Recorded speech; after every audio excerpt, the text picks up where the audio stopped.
لیے امام علی مقام شہید ہوئے، سر کٹ گیا، لیکن سر کاٹنے والوں کے دماغ میں نہیں آیا کہ لاؤ لگے ہاتھ بھی کاٹ لو، اور اس کٹے سر کو موت کیا ثبوت میں، اور کٹے ہوئے ہاتھ کو یزید کے غرور کی تسکین کے لیے کہ جب تک زندہ تھا اس نے ہاتھ نہیں دیا، ہم نے ہاتھ کاٹ لیا ہے، یزید اپنے ہاتھ میں یہ ہاتھ لے لے، اور تاکہ دنیا سے کہہ سکے کہ مار کر آخر کار میں نے ہاتھ لے ہی لیا۔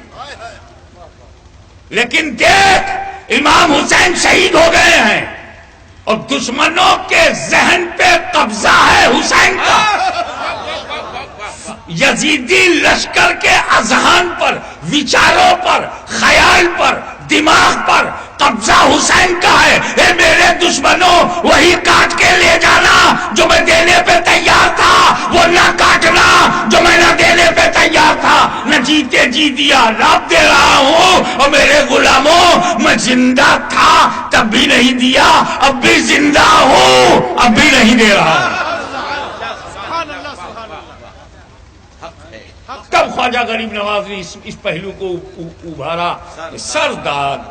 نداد در دست یزید۔ امام حسین کی اہمیت یہ ہے کہ انہوں نے اسلام کو یزیدیت سے بچایا، فتنوں سے ٹکرائے، بے نقاب کر دیا۔ لوگ کہتے ہیں بھوکے پیاسے تھے، ہاں تھے، مظلوم تھے، مجبور نہیں۔ میں بتا چکا ہوں کہ چاہتے تو دریائے فرات کی موجیں حسین کے خیمے میں آ جاتی، مگر نہیں، امام حسین کا لب، جملہ آ گیا، امام حسین کا لب پانی کو نہیں ترسا تھا، پانی ہی لب حسین کو ترس گیا۔ پانی کے مقدر میں لب حسین نہیں تھا۔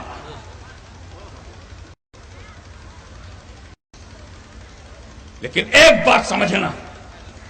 جس اسلام کو نبی نے دیا، صدیق نے، فاروق نے، عثمان نے، علی نے، رضوان اللہ تعالیٰ اجمعین، صحابہ کرام نے، تابعین نے پھیلایا، اور جس کو مولانا غلام سبحانی کی زبان میں 1857 تک جس کا وجود نہیں تھا، انگریزوں کی سازشوں سے جب وہ وجود میں آئے تو انہوں نے نبی کریم کی میلاد پسند نہیں، صدیق اکبر کا دن منانا پسند نہیں۔ لکھنؤ میں تو نبی کے دن پر صحابہ کا دن منایا جاتا ہے تاکہ لوگوں کو صحابہ کا دن معلوم نہ ہو۔ اللہ جانی یہ دعوت ہے یا محبت ہے؟ امام حسین کے نام پر سبیل لگاؤ، تکلیف انہیں ہوتی ہے، نظر و نیاز کرو، جنون سوار ہوتا، آخر ان کا امام حسین نے بگاڑا کیا ہے؟ منکرین زکات بدلہ لے رہے ہیں، بلوائی بدلہ لے رہے ہیں، یزیدی بدلہ لے رہے ہیں، خارجی بدلہ لے رہے ہیں، رافضی بدلہ لے رہے ہیں، معتزلیوں نے بدلہ لیا، باطنیوں نے بدلہ لیا، اکبر کے دین الہی نے بدلہ لیا۔ پھر انگریزوں کی سازش سے ایک ایسا ماحول بنا دیا گیا کہ وہ امانت جس میں مدینۃ العلم کا نور ہے، جس میں باب العلم کی چھاپ ہے، جسے فاطمہ کے لال نے اپنے خون جگر سے جس شجر اسلام کو سینچا ہے، جس میں قاسم کا لہو ہے، علی اکبر کی کٹی ہوئی جوانی ہے، علی اصغر کا لٹا ہوا بچپنا ہے، زینب کی خطابت ہے، حق گوئی و بے باکی ہے، سیدات کا جرأت مندانہ اقدام ہے، جس اسلام کو صحابہ، تابعین، تبع تابعین نے بچایا، اولیاء کاملین نے پھیلایا، جس اسلام کو غریب نواز نے پھیلایا، قطب الاقطاب نے پھیلایا، سید سالار مسعود قاضی نے پھیلایا، حضرت شہید ملت عبدالقدوس شہید راہ مولا نے پھیلایا، جس کو شہداء نے پھیلایا، غازیوں نے پھیلایا، ولیوں نے پھیلایا، اس دین پر حملہ ہونے لگا، ہمارا رشتہ عقیدت غوث و خواجہ سے کاٹا جانے لگا، ہمیں ولیوں سے الگ کر دیا گیا، کیونکہ فتنوں کو معلوم تھا کہ اب کوئی نبی نہیں آئے گا، اب ولی آئے گا۔ اب کوئی نبی نہیں آئے گا، اب ولی آئے گا، لہذا موجودہ نسل کو ولیوں سے دور رکھو۔ ابو جہل کی کوشش تھی نبی سے دور رکھو، ان کی کوشش ہے ولی سے دور رکھو، ولی سے دور رکھو۔ اور تمام حالات کو دیکھو، پیغمبر کی عزت و عظمت پر نئے طریقے سے حملہ ہونے لگا۔ ابھی جن کا ذکر مولانا غلام سبحانی صاحب کر رہے تھے، جس تفیت الایمان کا ذکر کر رہے تھے، اس میں تو چند حملے تھے، لیکن اس کے بعد جب سلسلہ حملوں کا بڑھ گیا، دارالعلوم سے حملے، اجتماعات سے حملے، جماعتوں سے حملے، جمعیتوں سے حملے، پگڈنڈیوں سے حملے، کھیتوں کھلیانوں سے حملے، چندوں اور بندوں سے حملے، پیٹرو ڈالر سے حملے،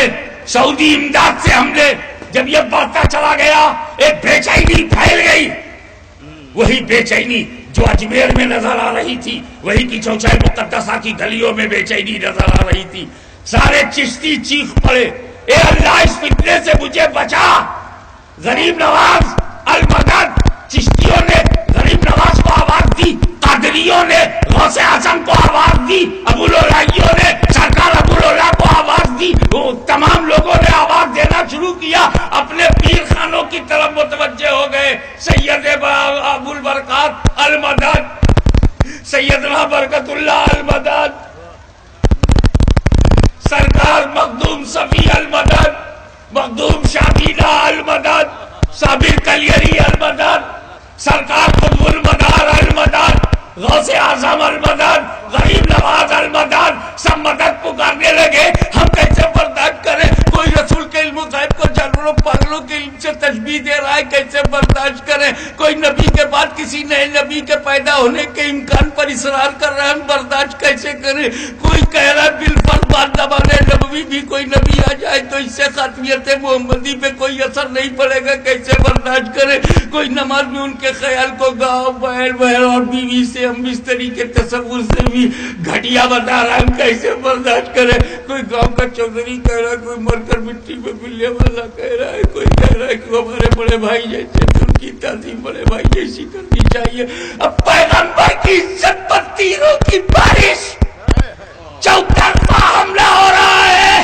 قادری بے چین، چشتی بے چین، نقشبندی بے چین، سہروردی بے چین، فردوسی بے چین، تیفوری بے چین، سارے سلسلے کے لوگ بے چین ہیں۔ ایک شرق سے غرب تک، اتر دکن پورب پچھم، انگریزوں کی سرپرستی میں فتنہ چل رہا تھا۔ سنی مایوسی کے اندھیرے میں، گھٹاٹوپ اندھیرے میں سر پٹک پٹک کر زخمی ہونے والا تھا کہ رحمت کردگار کا زبان حال سے کہا، ہاشمی گھبرا مت، میں ان تمام فتنوں کو